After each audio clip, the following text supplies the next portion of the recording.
Hi friends, welcome to Sai reviews. Delay చేయకుండా let's get into the review. Episode start అవ్వగానే వసుధారాని శైలేంద్ర ఒక ప్లేస్కి తీసుకువెళ్తాను కాబట్టి బాబాయ్ వసుధారాన్ని నాతో పంపించండి అని అడుగుతాడు. మహేంద్ర మాత్రం శైలేంద్రతో వసుధారాని పంపించడానికి అస్సలు ఒప్పుకోరు. నువ్వు ఎక్కడికి తీసుకువెళ్తున్నావో తెలియకుండా నీ వెంట వసుధారాన్ని నేను ఎలా పంపిస్తాను? నువ్వు ఆ రాజీవ్ గాడితో చేతులు కలిపి వసుధార అడ్డుని తొలగించుకోవాలనుకుంటున్నావా అని అడుగుతారు మహేంద్ర. లేదు బాబాయ్, మీరు నన్ను అర్థం చేసుకుంది ఇంతేనా? అయినా వసుధారాని నేను ఎందుకు అప్పచెప్తాను చెప్పండి? నేను అలాంటి వాణ్ణి కాదు. వసుధారాని వాడు చేరుకునే లోపే పోలీసులు వచ్చి ఆ రాజీవ్ని పట్టుకుంటారు. పోలీసుల చేతిలో రాజీవ్ అరెస్ట్ అవుతాడు. కేవలం వసుధారాని వాడు చూసి సంతోషపడి దగ్గరికి రావాలనే మేమిదంతా చేస్తున్నాం. కాబట్టి ఈ ప్లాన్ లీక్ అవ్వకుండా ఉండాలనే నేను ఇలాంతా మీకు ముందు చెప్పలేదు బాబాయ్. అది మాత్రమే కాదు, మీరు కార్ని ఫాలో అవ్వడం కానీ మీరు మాతో రావడం కానీ జరగకూడదు. ఎందుకంటే ఆ రాజీవ్ గాడు పెద్ద కంత్రి కాబట్టి వాడు ఖచ్చితంగా ప్లాన్ని కనిపెట్టేస్తాడు. కాబట్టి మీరు నన్ను నమ్మండి బాబాయ్, రా వసుధార వెళ్దామని చెప్పి ఇంకా శైలేంద్ర కన్విన్స్ చేస్తాడు మహేంద్రని, వసుధారాని. మావయ్య, నేను శైలేంద్రతో వెళ్తున్నాను, మీరు ఏమీ కంగారు పడద్దు మావయ్య, మీ కొడుకుని బయటికి తీసుకువచ్చే బాధ్యత నాది అని అంటుంది వసుధార. ఏంటి కొడుకా అని మనసులో అనుకుంటాడు శైలేంద్ర. ఇంకా మహేంద్ర అలా చూస్తూ ఉంటారు. అనుపమకి టెన్షన్ వస్తూ ఉంటుంది. అంటే దత్తత కార్యక్రమం జరిగినా జరగకపోయినా మీరు మను గారిని కన్న కొడుకులాగే భావిస్తున్నారు కదా మావయ్య, అందుకే నేను మీ కొడుకు అన్నాను. సరే వెళ్దాం అని చెప్పి ఇంకా శైలేంద్ర అండ్ వసుధార కార్లో బయలుదేరతారు ఒక లొకేషన్కి. ఇది ఇలా ఉండగా రాజీవ్ ఆలోచిస్తూ ఉంటాడు. భయ్యా ఏంటి సడన్గా వసుని తీసుకురావడం ఏంటి? అయినా వసుధార అంత తెలివి తక్కువదేమీ కాదు. భయ్యా ఒక ప్లేస్కి వెళ్దామనగానే తను వస్తుందా? రాదు. మరి భయ్యా ఏం చెప్పి వసుధారని తీసుకువస్తాడు? ఒకవేళ భయ్యా కూడా నాకు వెన్నుపోటు పొడవాలనుకుంటున్నాడా? వెన్నుపోటు పొడిచి నన్ను పోలీసులకు ఏమైనా అప్పచెప్పాలనుకుంటున్నాడా? అసలే వాడికి ఎండి పదవి అంటే పిచ్చి. ఆ పదవి కోసం ఏమైనా చేస్తాడు. ఒకవేళ నా మీద కూడా ఇలాంటి ప్లాన్ ఏదైనా వేశాడా? వాడి మాటలు వింటుంటే లేదు, నిజాయితీగానే ఉన్నట్లు అనిపిస్తుంది. కానీ మనసులో ఎక్కడో ఒక చిన్న డౌట్ వస్తుంది. నిజంగా నన్ను పోలీసులకేమీ ఇరికించడు కదా? లేదు, అయినా నేను పోలీసులకి దొరుకుతానా? నా జాగ్రత్తలో నేను ఉంటాను కదా అని ఇంకా ఆలోచిస్తూ ఆ లొకేషన్లో వెయిట్ చేస్తూ ఉంటారు రాజీవ్. ఇది ఇలా ఉండగా వసుధార శైలేంద్ర కార్లో వస్తూ ఉంటారు. ఇంకా శైలేంద్ర వసుధారతో, వసుధార నేను చెప్పినట్లు చేయాలి, గుర్తుంది కదా అని అంటారు. నీలాంటి వెధవ తెలివితేటలు ఎవ్వరికి ఉండవులే అని అంటుంది వసుధార. ఏంటి అని అంటాడు. ఏం లేదు, నువ్వు చాలా తెలివైన వాడివని చెప్తున్నాను అంతే అని అంటుంది వసుధార. వసుధార, నువ్వు ఎండి పదవిని ఇంత ఈజీగా వదులుకుంటావని నేను నిజంగా అనుకోవటం లేదు అని అంటాడు శైలేంద్ర. నేను వదులుకోవాలి అనుకోలేదు, కానీ కాలేజ్ వేరే వాళ్ళ చేతిలోకి వెళ్ళేంత వరకు వచ్చింది కాబట్టి నేను ఇది చెయ్యక తప్పదు. అయినా నువ్వు కూడా ఫణీంద్ర సార్ కొడుకువే కదా, ఎండి అయ్యే అర్హత నీకు కూడా ఉంది కదా, అందుకే ఒప్పుకున్నాను అని అంటుంది వసుధార. థ్యాంక్స్ వసుధార, ఇప్పటికైనా నన్ను అర్థం చేసుకొని నేను కాపాడుతున్నాను కాబట్టి ఎండి పదవిని నాకు అప్పచెప్తున్నందుకు అని అంటాడు శైలేంద్ర. బాగా నమ్మేశాడు అని మనసులో అనుకుంటుంది వసుధార. ఇంకా ఒక లొకేషన్లో శైలేంద్ర అండ్ వసుధార ఇద్దరు కార్ని ఆపుతారు. రాజీవ్ దూరం నుంచి కనిపిస్తూ ఉంటాడు. ఇంకా రాజీవ్కి కాల్ చేస్తాడనమాట శైలేంద్ర. హలో బ్రదర్, మేము లొకేషన్కి రీచ్ అయ్యాం, నువ్వెక్కడున్నావు అని అడుగుతారు. ఏంటి భయ్యా, నీ కంటికి నేను మరీ అంత పిచ్చివాళ్ళలా కనిపిస్తున్నానా అని అడుగుతాడు రాజీవ్. ఒక్కసారిగా శైలేంద్ర స్పీకర్ ఆన్లో పెడతాడు. సో ఇంకొక్కసారిగా షాక్ అయిపోతాడు రాజీవ్ మాటలు విని. అంటే ఏంటి బ్రదర్ నువ్వు మాట్లాడేది అని అంటాడు. భయ్యా, నన్ను బయట తిరగద్దని నువ్వు చెప్పావు, నేను సీక్రెట్గానే ఉంటున్నాను. కానీ వసు నా దగ్గరికి వస్తుంది అంటే ఇంకా జాగ్రత్తగా ఉండాలి కదా, అందుకే మీరిద్దరూ బయటికి రండి, అప్పుడు నేను బయటికి వస్తాను అని అంటాడు రాజీవ్. ఓ అంతేనా, ఓకే ఇప్పుడే వస్తున్నాను అని ఇంకా కాల్ కట్ చేసి వసుధార అండ్ శైలేంద్ర కార్ దిగి బయటికి వెళ్తారు. ఇంకా అలా చెట్టు చాటు నుండి చూస్తున్న రాజీవ్ అయితే వసుధారాని చూసి చాలా చాలా చాలా హ్యాపీగా ఫీల్ అవుతాడు. ఇంకా వసుధార దగ్గరికి వెళ్తూ ఉంటాడు రాజీవ్. ఇంకా రాజీవ్ వెళ్ళి వసుధార దగ్గరికి వెళ్తూ ఉండగానే కరెక్ట్గా శైలేంద్రని హక్ చేసుకుంటాడనమాట రాజీవ్. భయ్యా సాధించాను, భయ్యా సాధించాను. నేను ఇన్ని రోజులుగా దేని గురించి కలగన్నానో అదే అదే జరుగుతుంది. అయినా నువ్వు చెప్పిన వెంటనే వసుధార ఎలా వచ్చేసింది భయ్యా అని అడుగుతారు. ఇంకా శైలేంద్ర, నేను చెప్పాను కదా బ్రదర్, అంటే అది అని అంటాడు శైలేంద్ర. ఇంకా వసుధార అలా చూస్తూ ఉంటుంది, వాళ్ళిద్దరూ మాట్లాడుకోవడం. సరే భయ్యా, ఏదైతే ఏంటి, నువ్వు నా మరదల్ని నా దగ్గరికి తీసుకువచ్చావు, నీకు జీవితాంతం రుణపడి ఉంటాను అని వసుధార దగ్గరికి వెళ్తూ ఉంటాడు రాజీవ్. ఇంకా రాజీవ్ కరెక్ట్గా వెళ్ళి వసుధార చెయ్యి అలా పట్టుకునే లోపే చుట్టూ పోలీసులు వస్తారు రాజీవ్ దగ్గరికి. రాజీవ్ ఒక్కసారిగా షాక్ అయిపోతాడు. ఇంకా వెంటనే ఆ పోలీసులని ఇంకా తోసేసి పరిగెడుతూ ఇంకా అక్కడి నుండి పారిపోతాడనమాట శైలేంద్రతో చెప్పకుండా. ఇంకా రాజీవ్ అయితే ఇంకా పోలీసులు వెంట పడుతూ ఉంటారు రాజీవ్కి. అయినా రాజీవ్ చాలా దూరం పరిగెట్టుకుంటూ ఇంకా అలా ఒక ప్లేస్లో మిస్ అయిపోతాడు. రాజీవ్ ఎక్కడా కనబడడు. ఇంకా చ్చా అని అనుకుంటాడనమాట శైలేంద్ర. ఇటువైపేమో వసుధార కూడా మిస్ అయినందుకు ఫీల్ అవుతూ ఉంటుంది. ఎస్ఐ వసుధార దగ్గరికి వస్తారు. Madam, we're so sorry madam, ఎందుకంటే మను గారు ఈ రాజీవ్ని చంపాడేమోననుకొని ఆయనపై మేము కేసు ఫైల్ చేశాం. ఆయనే నేరం చేశాడని మేము ఆల్మోస్ట్ నమ్మేశాం. కానీ రాజీవ్ని ఇప్పుడు కళ్ళ ఎదురుగా చూశాక కొన్నిసార్లు మన కళ్ళే మనల్ని మోసం చేస్తాయని నాకు అర్థమైంది మేడం. మను గారు నిర్దోషి, ఆయన్ని మేము అనవసరంగా జైల్లో పెట్టాము. మీరు నమ్మకమే నిజమైంది మేడం అని అంటారు ఎస్ఐ. ఇంకా శైలేంద్ర వెంటనే, సార్ ఇప్పుడు ఈ సోదంతా ఎందుకు, ఇంతకీ మనుని రిలీజ్ చేస్తున్నారా లేదా అని అడుగుతాడు శైలేంద్ర. ఎలాగో మను గారు ఆటోమేటిక్గా నిర్దోషిని ప్రూవ్ అయింది కాబట్టి మేము ఖచ్చితంగా ఆయన్ని జైలు నుండి రిలీజ్ చేసేస్తాం. ఇప్పుడు రాజీవ్ని వెళ్ళి వెతుకుతాం, వాడిని పట్టుకోగానే మీకు మేము ఇంటిమేట్ చేస్తామని చెప్పి ఇంకక్కడి నుండి వెళ్ళిపోతూ రాజీవ్ని వెతికే ప్రయత్నంలోనే ఉంటారు పోలీస్. ఇంకా పోలీస్ స్టేషన్కి వెళ్తారు వసుధార అండ్ రాజీవ్. ఇంకా కాల్ చేస్తుందన్నమాట శైలేంద్ర మహేంద్రకి. హలో బాబాయ్, ప్లాన్ సక్సెస్ అయింది, మీరు పోలీస్ స్టేషన్కి వచ్చేయండి అని కాల్ కట్ చేస్తాడు శైలేంద్ర. వసుధార పోలీస్ స్టేషన్కి రీచ్ అవుతారు. మహేంద్ర, అనుపమ కూడా పోలీస్ స్టేషన్కి రీచ్ అవుతారు. ఇంకా అలా మనుని రిలీజ్ చేసి బయటికి తీసుకువస్తారనమాట.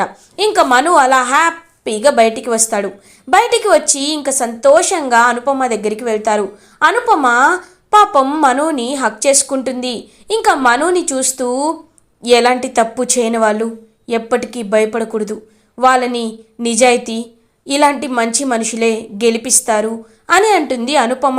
ఇంకా వెంటనే మహేంద్ర కూడా మనుని హక్ చేసుకుంటారు. సార్, మీకు నేనంటే ఎందుకు ఇంత అభిమానమో నాకు తెలీదు, కానీ మీరు నాకు చాలా మేలు చేశారు సార్ అని అంటాడు మను. కన్న తండ్రితో కన్న కొడుకు ఎప్పుడు థ్యాంక్స్ చెప్పకూడదు, ఓకేనా అని ఇంకా మను హ్యాపీగా ఫీల్ అవుతారు. అప్పుడే శైలేంద్ర, అయిపోయాయా మీ ఫ్యామిలీ డ్రామాస్ అయిపోయాయా, సంతకం చెయ్యి వసుధారా అని అంటాడు. అగ్రిమెంట్ పేపర్స్పై శైలేంద్ర, సంతకమా, ఏ సంతకం అని అడుగుతుంది వసుధార. ఒక్కసారిగా షాక్ అయిపోతాడు శైలేంద్ర.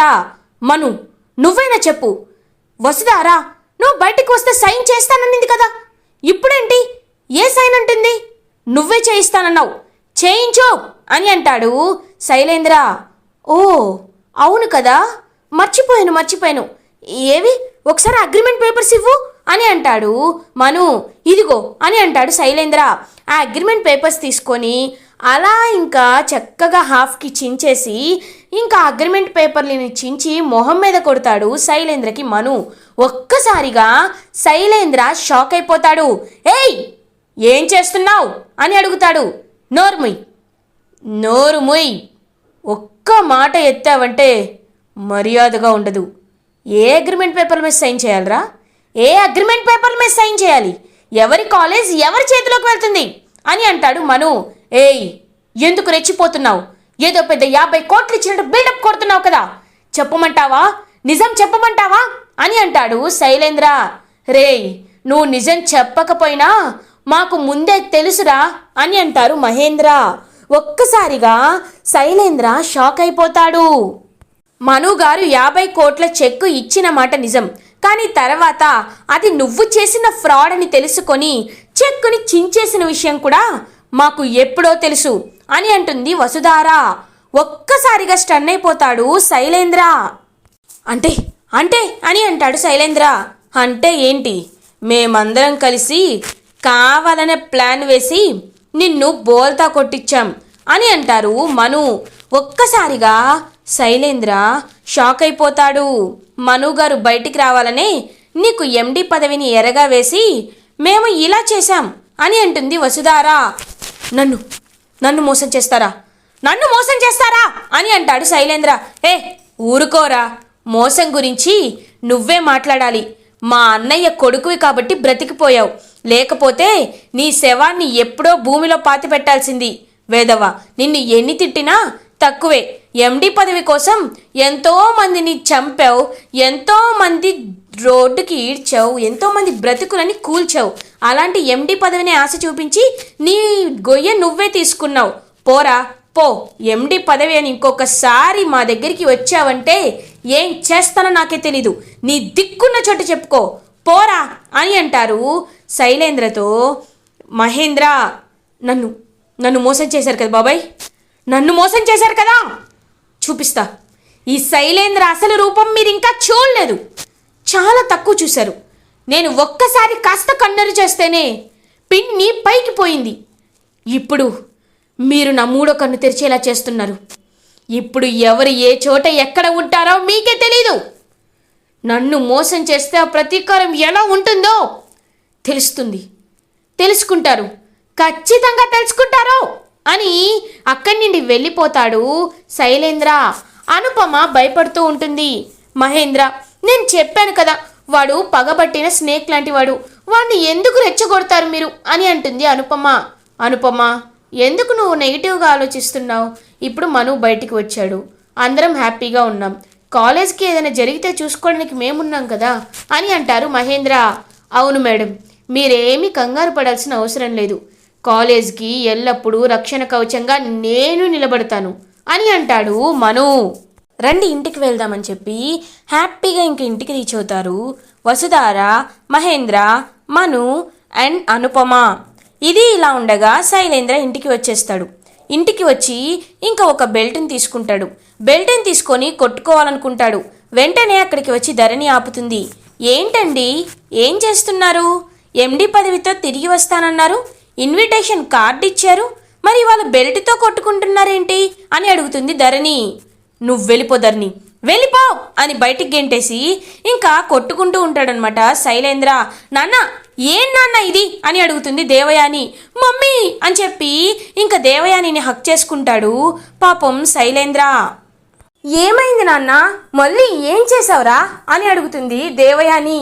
ఇంకా జరిగిందంతా చెప్తాడనమాట శైలేంద్ర. చి వెదవా, నిజంగా ఎప్పుడు మహేంద్ర నిన్ను వెదవా వెదవా అంటే ఏంటో అనుకున్నాను, నా కన్న కొడుకువి కాబట్టి కాదు అనుకున్నాను, కానీ నిజంగా ఇవాళ నువ్వు వెదవలాగే తయారయ్యావురా అని అంటుంది దేవయాని. నువ్వు కూడా ఏంటి మామ్ అని అంటాడు శైలేంద్ర. చీ, నోరు మూసుకో. ఇంత జరుగుతున్నా నాకు చెప్పకుండా ఏదో పెద్ద బాగా తెలివైన వాడిలాగా నేనే అన్నీ చేసుకుంటానని ఎండి పదవికి ఆశపడిపోయి వాడిని ఇరికించావు. ఇప్పుడు వాడితో మంచితనం పోయింది, ఇటువైపు ఎండి పదవి కూడా లేకుండా పోయింది. అసలు ఏంట్రా నువ్వు ఇంత ట్రాప్లో ఎలా పడ్డావు అని అడుగుతుంది దేవయాని. ఏం చేయమంటావు మమ్మీ, ఎన్నో ఏళ్ళ నుండి ఎండి పదవి అంటే నాకు ఆశ కదా, ఎండి పదవి ఇస్తానని వాళ్ళు బలంగా నన్ను ట్రాప్ చేశారు అని అంటాడు శైలేంద్ర. సరే, ఇంకా ఏడవద్దు, నీ భార్య చూసిందంటే నీకు ఈ విలువ కూడా ఇవ్వదు, కన్నీళ్ళు తుడుచుకో. ఈసారి నువ్వు కాదురా, నేను ప్లాన్ చేస్తాగా, నేను ప్లాన్ చేసి చెప్తాను కదా, నువ్వింక ఏమీ బాధపడద్దు.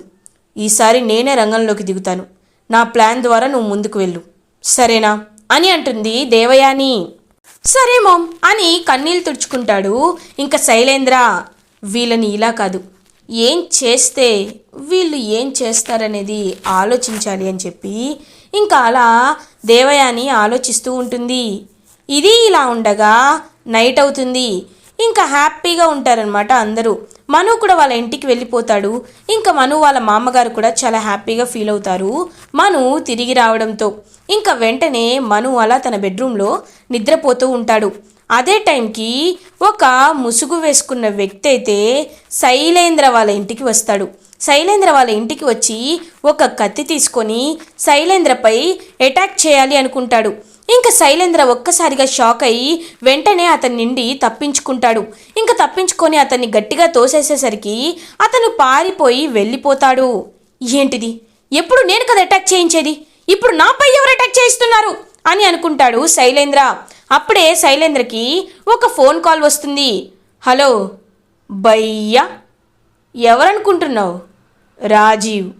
రాజీవ్ ఏంటి, ఎండి పదవికి ఆశపడిపోయి నన్ను ఎరగా వేసి ఎండి పదవిని నీ సొంతం చేసుకోవాలనుకున్నావు కదా? నన్ను నమ్మక ద్రోహం చేసావు కదా?